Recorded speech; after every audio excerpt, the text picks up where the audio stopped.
Breaking news చూస్తున్నాం. AP liquor scam లో ఆసక్తికర పరిణామం అయితే చోటు చేసుకుంది. ఇక ఇందులో విజయసాయి రెడ్డికి నోటీసులు పంపించారు ఈడీ అధికారులు. మొత్తానికైతే విచారణకు హాజరు కావాలి ఈ నెల 22వ తేదీన అంటూ కూడా ఆదేశాలు జారీ చేశారు. ఆంధ్రప్రదేశ్ రాజకీయాల్లో అత్యంత సంచలనంగా మారిన లిక్కర్ స్కామ్ కేసులో మరో సంచలనం నమోదైంది. ఇందులో భాగంగా మద్యం కుంభకోణం కేసులో మాజీ ఎంపీ విజయసాయి రెడ్డికి ఈడీ నోటీసులు జారీ చేసింది.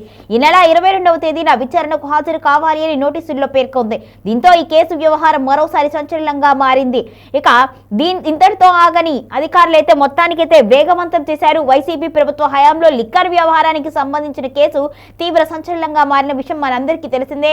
ఈ క్రమంలోనే గతంలో వైసీపీ నంబర్ 2 స్థానంలో ఉన్నారు అనే పేరు సంపాదించుకున్న విజయసాయి రెడ్డికి తాజాగా ఎన్ఫోర్స్మెంట్ డైరెక్టరేట్ అధికారులు నోటీసులు జారీ చేశారు. విచారణకు హాజరు కావాలి అంటూ కూడా ఆదేశాల్లో పేర్కొన్నారు. వైసీపీ అత్యధికంగా మద్యం సరఫరా ఆర్డర్లు దక్కించుకున్న ఆధాన్ డిస్టిలరీ, ఎస్వీపై ఆగ్రో ఇండస్ట్రీస్ సంబంధించి కూడా అవినాష్ రెడ్డి నియంత్రణ పర్యవేక్షణలో ఉండేవి అని ఈ 3 సంస్థలు కలిపి మొత్తం 78 కోట్లను అనిల్ చోప్రాకు సంబంధించిన డొల్ల కంపెనీల ఖాతాల్లో మళ్లించారు అంటూ కూడా సిట్ అధికారులు గుర్తించారు.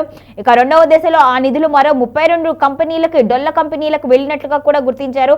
మొత్తానికైతే దీనికి సంబంధించి కూపీనైతే లాగుతున్నారు అధికారులు. ఈ నేపథ్యంలోనే మరొకసారి విజయసాయి రెడ్డిని విచారించడానికి 22వ తేదీన హాజరు కావాలి అంటూ కూడా అధికారులు నోటీసులు జారీ చేశారు. అయితే గతంలో కూడా ఆయన్ని ఈడీ అధికారులు అయితే విచారించారు.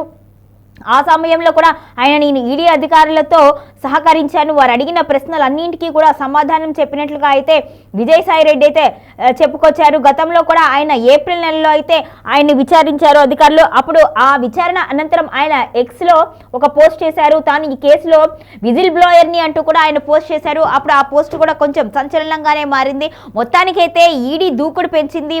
మరొకసారి ఆ విచారణకైతే విజయసాయి రెడ్డి హాజరు కావాలి అంటూ ఆదేశాలు జారీ చేస్తుంది.